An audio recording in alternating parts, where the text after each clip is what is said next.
Good morning प्रिय student.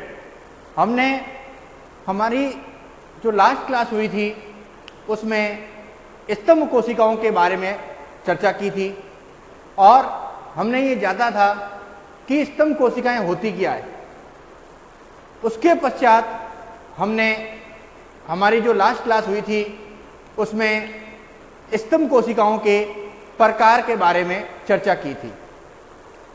आज की जो क्लास का हमारा टॉपिक है वह है वयस्क स्तंभ एवं भ्रूणीय स्तंभ कोशिकाओं में समानता या असमानता क्या होती है, अर्थात वयस्क स्तंभ कोशिकाएं और भ्रूणीय स्तंभ कोशिकाओं में क्या समानता होती है, क्या असमानता होती है, इसके बारे में आज हम चर्चा करेंगे। सबसे पहले हमने प्लूरोपोटेंट स्तंभ कोशिकाओं में दो टाइप पढ़ी थी, जिसमें एक टाइप थी भ्रूणीय स्तंभ कोशिकाएं और हमने ये कहा था कि ये कोशिकाएं कोरक पुट्टी के आंतरिक स्तर अर्थात ब्लास्टोसिस्ट से प्राप्त की जाती है और यह स्वयं में भ्रूण नहीं होती, लेकिन इनका जो व्यवहार होता है वो एक विकासशील भ्रूण की तरह होता है। ये हमने लास्ट क्लास में बताया था। और वयस्क स्तंभ कोशिका के बारे में मैंने ये बताया था कि इन कोशिकाओं में क्षतिग्रस्त बीमार ऊतकों को पुनरावृत्ति अर्थात क्षतिग्रस्त या बीमार ऊतकों की जगह ये अपने आप को रोपित कर लेती है, अर्थात शरीर में जो भी क्षतिग्रस्त ऊतक है उनको हटाकर ये स्तंभ कोशिकाएं उनका स्थान ले लेती है। और मैंने ये पिछली क्लास में बताया भी था कि जब तक इनको सक्रिय ना किया जाए ये निष्क्रिय रहेगी, अर्थात शरीर में कोई बीमारी नहीं है तो इन कोशिकाओं का कोई कार्य नहीं होगा, लेकिन जैसे ही कोई बीमारी होगी तो ये कोशिकाएं सक्रिय हो जाएगी और उस क्षतिग्रस्त कोशिका का स्थान ले लेगी। अब हमारा जो आज का टॉपिक है वो है वयस्क स्तंभ कोशिकाएं और भ्रूणीय स्तंभ कोशिकाओं में समानता। तो अब अपन दोनों चीजों को पढ़ चुके हैं, अब अपन पॉइंट वाइज एक एक को पढ़ेंगे। सबसे पहला जो पॉइंट है वो है दोनों ही कोशिकाओं में पुनरावृत्ति की। अब सबसे इंपॉर्टेंट पॉइंट है, ध्यान रखिएगा, दोनों ही कोशिकाओं में पुनरावृत्ति की विशिष्ट कोशिकाएं एवं ऊतक के निर्माण की, अर्थात ऊतक के निर्माण की क्या होती है, योग्यता होती है।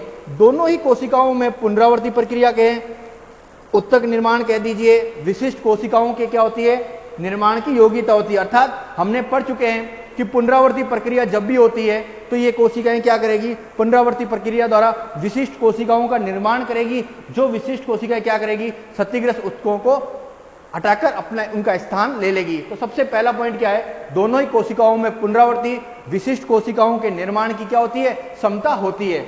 अब दोनों ही कोशिकाओं का पृथक्करण देखिए, दोनों ही कोशिकाओं का पृथक्करण एवं रखरखाव अविशिष्ट अवस्थाओं में किया जाता है। दोनों ही कोशिकाओं का शरीर से जो पृथक्करण है वो अविशिष्ट अवस्थाओं में क्या करते हैं, हम हमेशा करते हैं। तीसरा है दोनों ही प्रकार की कोशिकाएं क्षतिग्रस्त ऊतकों की ओर आकर्षित होती है, अर्थात दोनों ही प्रकार की कोशिकाओं में ये क्षमता होती है, जैसे ही शरीर में कोई ऊतक क्षतिग्रस्त होगा दोनों ही कोशिकाएं उसकी ओर आकर्षित होगी। अब क्यों आकर्षित हो रही है, ताकि उस क्षतिग्रस्त कोशिका का ये क्या कर सके, स्थान ले ले। इसी क्रिया को होमिंग कहते हैं। कई बार एक नंबर का प्रश्न भी आता है कि होमिंग क्या होता है। तो होमिंग में क्या होता है, भ्रूणीय स्तंभ कोशिकाएं या अगर एक शब्द वर्गों भ्रूणीय वयस्क स्तंभ कोशिकाएं शरीर में क्षतिग्रस्त जो ऊतक होते हैं उनको क्या करती है, उनका स्थान ले लेती है, अर्थात उनको हटाकर उनकी जगह जो अपना स्थान ले लेती है, इस क्रिया को क्या कहते हैं, होमिंग कहते हैं। ये ध्यान रखिएगा, होमिंग पॉइंट नोट करते रहिएगा।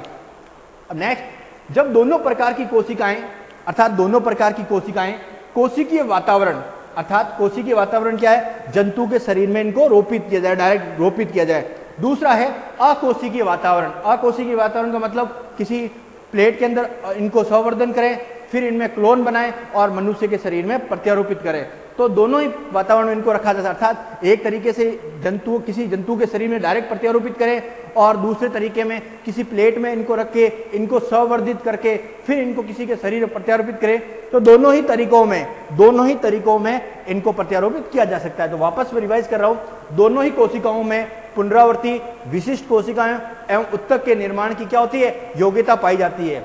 दोनों कोशिकाओं का पृथक्करण एवं रखरखाव अविशिष्ट अवस्थाओं में किया जाता है। दोनों प्रकार की कोशिकाएं क्षतिग्रस्त ऊतक की ओर आकर्षित होती है, इस क्रिया को होमिंग कहते हैं। जब दोनों प्रकार की कोशिकाएं कि कोशिकीय वातावरण या अकोशिकीय वातावरण में रखा इनको जा सकता है। इसका मतलब दोनों ही कोशिकाएं क्या है, एक सामान्य बात करूं तो दोनों ही कोशिकाओं को जंतु के अंदर रोपित किया जा सकता है। इस प्रकार भ्रूणीय स्तंभ कोशिकाएं और वयस्क स्तंभ कोशिकाएं दोनों ही अपने अलग अलग प्रकार से दोनों ही कोशिकाओं को जंतु शरीर में प्रत्यारोपित किया जा सकता है। हमने अभी भ्रूणीय स्तंभ कोशिका और वयस्क स्तंभ कोशिका में समानता पढ़ी थी। अब जो हमारा टॉपिक रहेगा वो रहेगा भ्रूणीय स्तंभ कोशिका और वयस्क स्तंभ कोशिका में असमानता, अर्थात किस किस आधार पे ये दोनों एक दूसरे से असमान होती है। अब हम उसके बारे में चर्चा करेंगे। तो हमारा पहला ये है कि दोनों कोशिकाओं का उद्गम, अर्थात दोनों कोशिका जहां से निर्मित हो रही बन रही है, दोनों का ही उद्गम ओरिजिन क्या है, अलग अलग है। अर्थात मैं कह सकता हूं कि भ्रूणीय स्तंभ कोशिकाओं का जो उद्गम स्थान होता है वो होता है ब्लास्टोसिस्ट की आंतरिक सतह। इसका मतलब दोनों ही कोशिकाओं का जो उद्गम स्थान है वो क्या है, अलग अलग है। सबसे पहली जो असमानता ये है। दूसरा, जब भ्रूणीय स्तंभ कोशिका को भ्रूणीय स्तंभ कोशिका को जब संवर्धन माध्यम में इनको रखते हैं तो ये एक कोशिकीय गुच्छे के रूप में, अर्थात एक कोशिकीय गुच्छा कह सकता हूं, इस प्रकार की संरचना, अर्थात एक कोशिकीय गुच्छा जो होता है, अंगूर का गुच्छा किस प्रकार होता है, आपने अंगूर का गुच्छा देखा होगा, बहुत सारे अंगूर लगे होते हैं उस प्रकार। तो ये कोशिकीय गुच्छे के रूप में क्या होती है, विकसित होती है। जबकि वयस्क स्तंभ कोशिका में ये गुण नहीं पाया जाता। इसका मतलब जो कोशिकीय गुच्छे में जो विकसित होने का जो गुण है वो क्या है, भ्रूणीय स्तंभ कोशिकाओं में, लेकिन वयस्क स्तंभ कोशिकाओं में इस प्रकार का गुण नहीं पाया जाता। तो ये भी क्या असमानता है। तीसरा क्या है, वयस्क स्तंभ कोशिका में जो विभेदन की क्षमता होती है वो भ्रूणीय स्तंभ कोशिका से क्या होती है, इनके समान नहीं होती, अर्थात दोनों की क्या होती है, अलग अलग होती है। अर्थात मैं विभाजन की बात करूं तो दोनों की जो गति होगी या जो तरीके हैं वो क्या है, दोनों के समान नहीं है।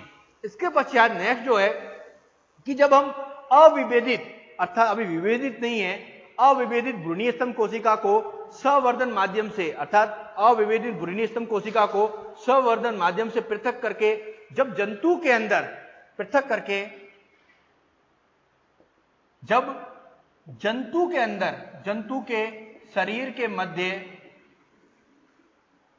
जंतु के शरीर में प्रत्यारोपित करते हैं,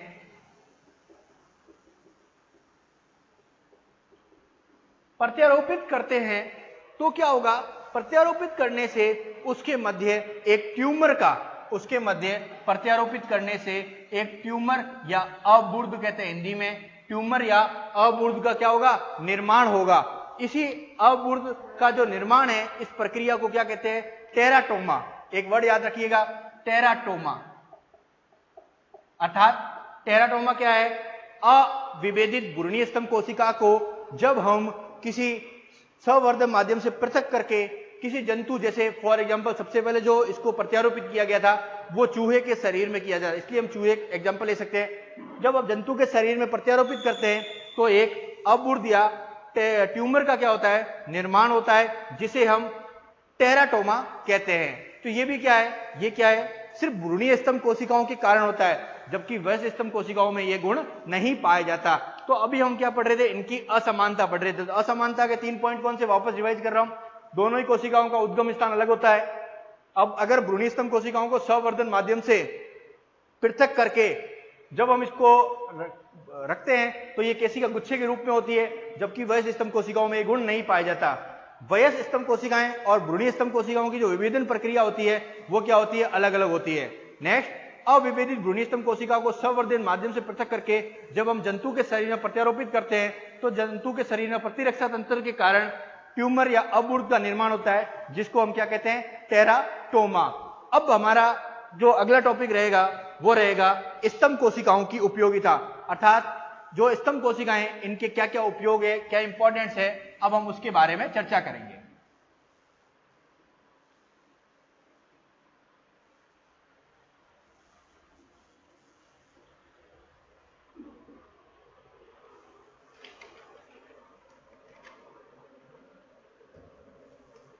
स्तंभ कोशिकाओं के उपयोग या गुण।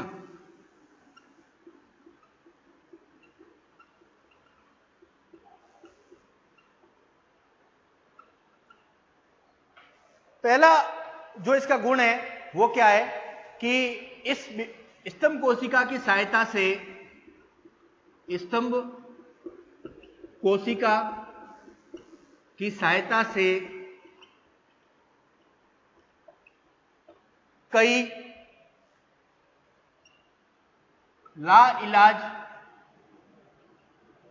लाइलाज बीमारियों का इलाज संभव हो सका है। आप इसको गुण या उपयोगिता भी अपन कह सकते हैं, इंपॉर्टेंस। अब देखिए कहने का क्या मतलब है कि जो स्तंभ कोशिकाएं हैं उसमें सबसे जो पहला पॉइंट है वो क्या है, इस स्तंभ कोशिका की सहायता से वैज्ञानिक, हमने पहले ही पढ़ा था, वैज्ञानिक कई प्रकार की बीमारियों का क्या है निरंतर अनुसंधान करते, खोज करते रहते हैं।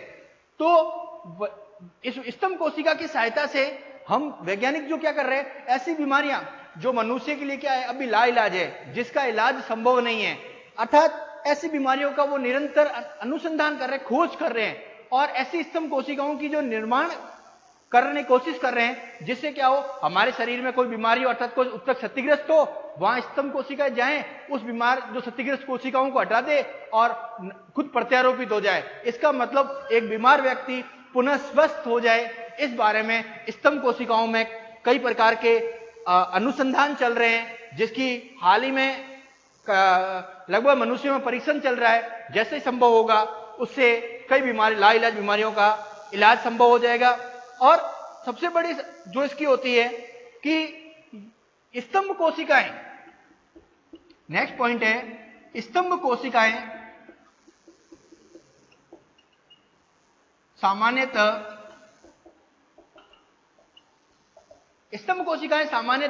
कई प्रकार के जो कोशिका पोर्शन होते हैं, जैसे अस्थि मज्जा कह सकते हैं और अपन कहें तंत्रिका तंत्र कह सकते हैं, इनकी कोशिकाओं को विकसित कर सकती है। अर्थात स्तंभ कोशिकाओं में यह क्षमता होती है कि,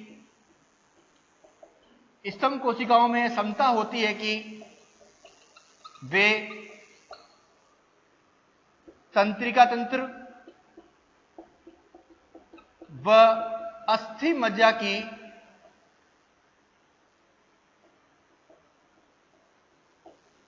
कोशिकाओं को पुनः विकसित कर सके।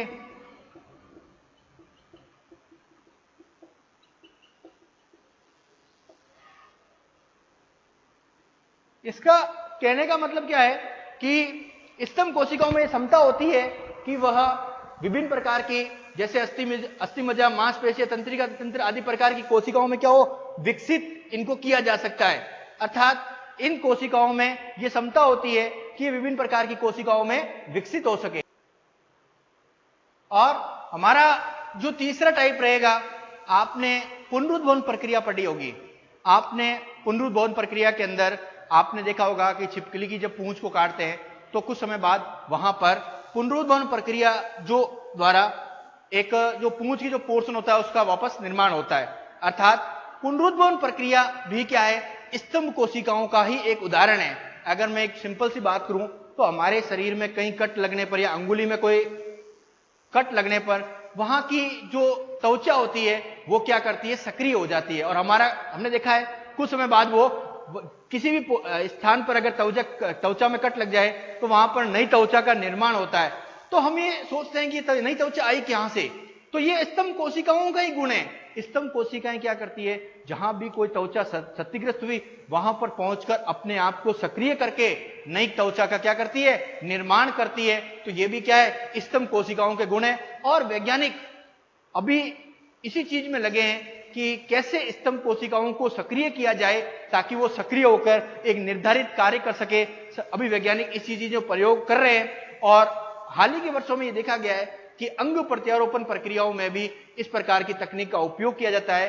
अर्थात वैज्ञानिक अभी कोशिश कर रहे हैं, लेकिन अभी ये प्रक्रिया जो चल रही है वो अभी रिसर्च के रूप में ही चल पा रही है, अभी कह पाना कि पूरी तरह से सफल है वो संभव नहीं है। तो 3 ही गुण है। स्तंभ कोशिका सहायता से कई लाइलाज बीमारियों का इलाज ढूंढा जा रहा है। दूसरा, स्तंभ कोशिकाओं में क्षमता होती है कि वह विभिन्न प्रकार की अस्थि मज्जा मांसपेशी तंत्रिका की कोशिकाओं में विकसित हो सके, और स्तंभ कोशिकाएं मानव शरीर की किसी भी प्रकार की कोशिकाओं का क्या कर सकती है, स्थान ले सकती है। तो ये थे स्तंभ कोशिकाओं के गुण।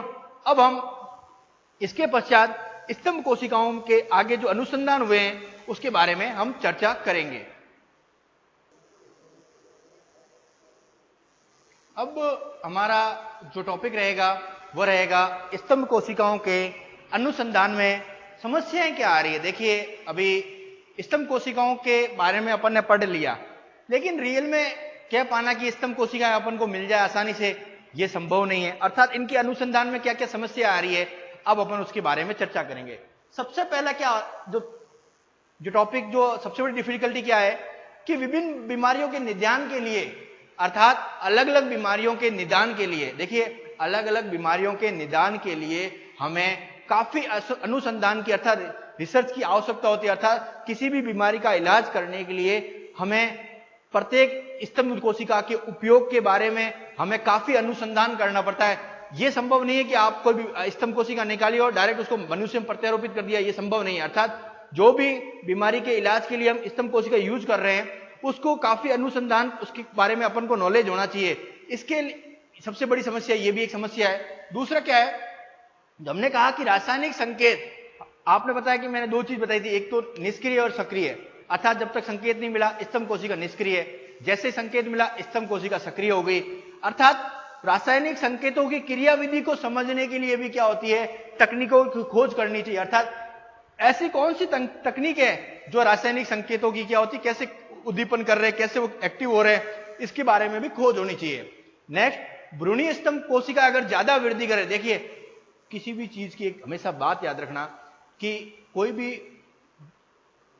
चीज खोज हो रही है, अगर उसकी अति हो जाएगी तो हमेशा उसका नुकसान होता है। अब देखिए, जब भ्रूणीय स्तंभ कोशिका अगर ज्यादा ही बार बार वृद्धि करेगी तो हमेशा ध्यान रखना ट्यूमर, जिसको हम अबूर्द या कैंसर भी कहते हैं, इसकी भी संभावना रहती है। इसका मतलब भ्रूणीय स्तंभ कोशिका की अगर ज्यादा वृद्धि हो जाए तो शरीर में ट्यूमर या कैंसर कह सकते हैं, अबूर्द की भी संभावना रहती है। नेक्स्ट, जब व्यक्ति बहुत ज्यादा बीमार है, अर्थात लास्ट स्टेज में है, अब बीमार बहुत ज्यादा है, अब ऐसे व्यक्ति की अगर मुझे स्तंभ कोशिका निकालनी है तो इसके बारे में मुझे बहुत ज्यादा समय भी लगेगा कि भाई ये नहीं कि मैंने स्तंभ कोशिका ली और हाथों हाथ निकाल लिया, संभव नहीं है। अर्थात व्यक्ति बीमार है तो उस बीमार व्यक्ति के शरीर से स्तंभ कोशिकाओं को निकालने के लिए समय की भी आवश्यकता होती है। इसका मतलब समय भी चाहिए। नेक्स्ट, इस तकनीक में पैसों की भी बहुत ज्यादा आवश्यकता होती है। अर्थात ये व्यक्ति तो जो विधि है थोड़ी खर्चीली भी है, अर्थात पैसों की भी ज्यादा आवश्यकता होती है। तो हमने क्या क्या पॉइंट पढ़ा, निदान के लिए इसके अनुसंधान की आवश्यकता होती है, क्रियाविधि, संकेती क्रियाविधि को समझना पड़ता है। अगर भ्रूणीय स्तंभ कोशिका ज्यादा वृद्धि करे तो कैंसर हो सकता है। जब बीमार व्यक्ति ज्यादा गंभीर है तो स्तंभ कोशिकाओं को निकालने में समय भी लगता है, संवर्धन करने में। और लास्ट, यह विधि खर्चीली भी है, अर्थात इस विधि में अनावश्यक व्यय भी होते हैं।